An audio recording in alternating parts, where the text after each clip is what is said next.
दोस्तों, आप देख रहे हैं ए टू जेड स्टोरी, एक और नई भूतिया कहानी के साथ। लेकिन कहानी सुनने से पहले प्लीज़ वीडियो को लाइक करके हमारे चैनल को सब्सक्राइब ज़रूर करें। तो चलिए बढ़ते हैं आज की कहानी की ओर। आज से कुछ 5-10 साल पुरानी बात है। अशोक नाम का एक व्यक्ति, जिसका गांव पूर्वी उत्तर प्रदेश के एक कस्बाई इलाके में था। वैसे तो वो दिल्ली में नौकरी करता था, लेकिन घर आए हुए उसे काफ़ी समय बीत चुका था, इसलिए छुट्टी लेकर वो घर आया हुआ था। ये इलाका बेहद सुनसान और घनी झाड़ियों के बीच बसा हुआ था, और इन घनी झाड़ियों के बीच शाम के समय अक्सर सन्नाटा ही पसरा रहता था। अशोक को बचपन से ही छत पर सोने की आदत थी, और बड़े होने के बाद जब भी वो गांव जाता तो अपने घर की खुली छत पर ही सोता था।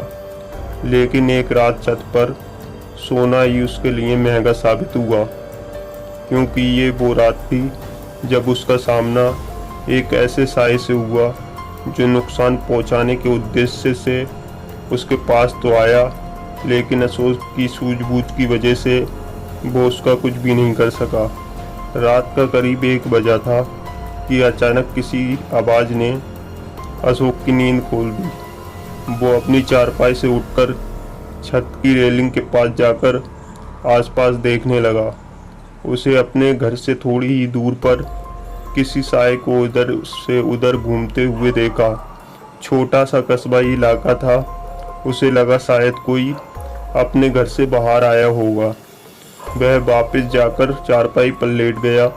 उसे फिर कुछ आवाज़ सुनाई दी, लेकिन इस बार आवाज़ थोड़ी ज़्यादा पास से आ रही थी।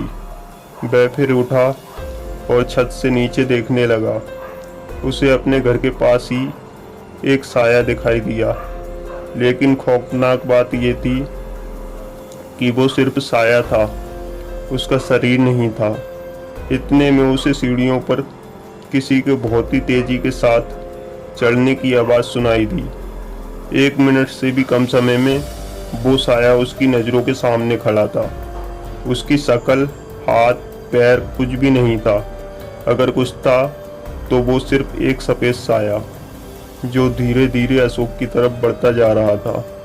कहते हैं, बुराई को काटने के लिए अच्छाई का ही सहारा लिया जाता है।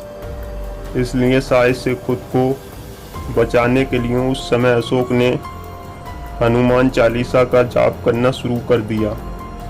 वो लगातार 5 मिनट तक ये जाप करता रहा, और वो साया उसके पास आता रहा। अचानक ही वह साया गायब हो गया। वह हवा में था और एकदम से हवा में बहकर गायब हो गया। वह कहाँ गया, कहाँ से आया था, कुछ पता नहीं चला। लेकिन जब तक वो साया अशोक के सामने रहा, उन चंद लम्हों ने अशोक के हाथ पांव फुला दिए थे। तो दोस्तों, इस कहानी में बस इतना ही। कहानी आपको अच्छी लगी हो तो लाइक और शेयर करें, और साथ ही हमें कमेंट बॉक्स में ज़रूर बताएं। तो दोस्तों, कल रात 9 बजे हम फिर मिलेंगे एक और नई भूतिया कहानी के साथ। तब तक के लिए बाय बाय।